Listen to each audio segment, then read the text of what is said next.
Let me bring in Jack Levin, who is a criminologist and an expert on hate crimes. Here's what we're hearing at this point, Jack, that this was a man, we're being told, named James W. Von Brunn, an 89-year-old or so, depending on when his birthday is this year, man who is known to belong to some white supremacist organizations, anti-government groups, and it apparently, and this is according to NBC's Pete Williams, was convicted after he walked into the Federal Reserve back in 1981 with a shotgun and apparently told people he wanted to take hostages. He thought the Federal Reserve was responsible for high interest rates, and so they arrested him and they took him to jail, angry over that. What's your take on an 89-year-old guy who, according to the report as it stands now, walked into the Holocaust Museum and opened fire?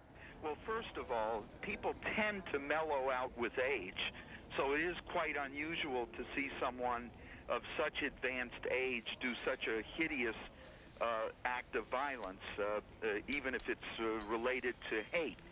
I would have to say that this is part of the Obama effect. You know, most people like Obama. He's a unifying force for many Americans, as well as residents of other countries around the world who like him.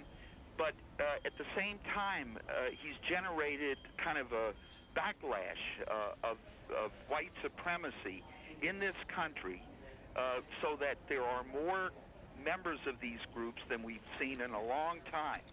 There are some Americans, not many, but there are some who feel threatened. There's an African American in the White House. There are Jews who are surrounding this African American president. Jews and blacks in the White House at the highest levels of government.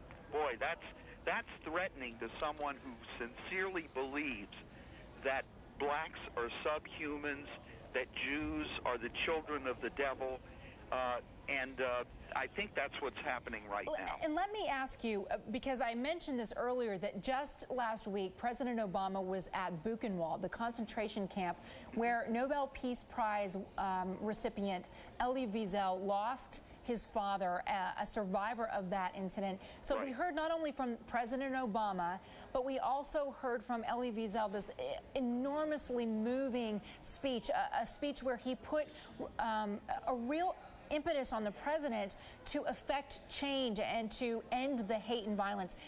If someone was vulnerable or tended toward these white supremacist feelings and already felt that way, could it trigger something more violent?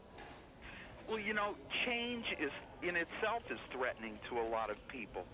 And if you stop to think about when these hate crimes started to increase, and they did increase as a result of Obama's election, it was when there was a very real chance during the election campaign that Obama would win the presidency. At that point, we saw a fairly dramatic increase in the number of hate crimes.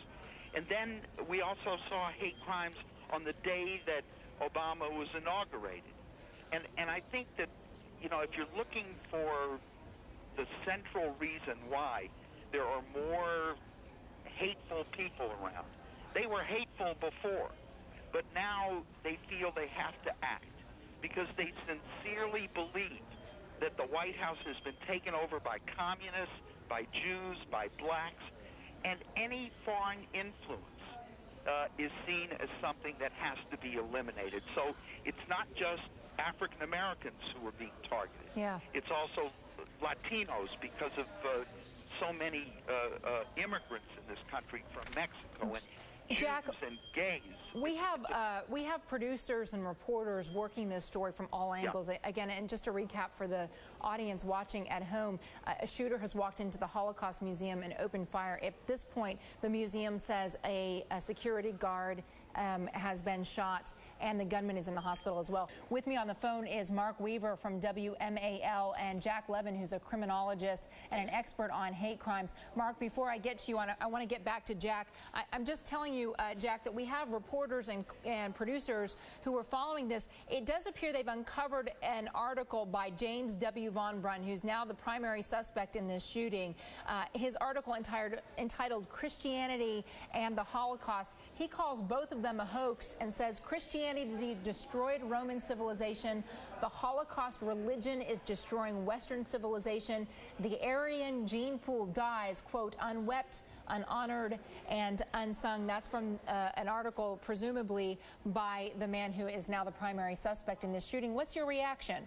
Well, there are organized hate groups in this country whose members believe that race is their religion. They're anti-Jewish, but they're also anti-Christian, anti-Muslim. They're anti-religion in general. So that doesn't really surprise me. But keep in mind that some of this is probably due to the economy. Obama is our president, first African-American, that's true, and that's significant.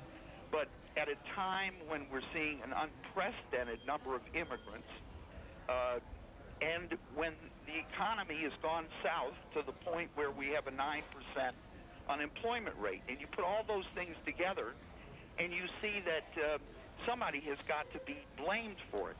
And some of these organized hate groups have increased in membership as a result. All right, Jack, thank you for joining us. I do appreciate that.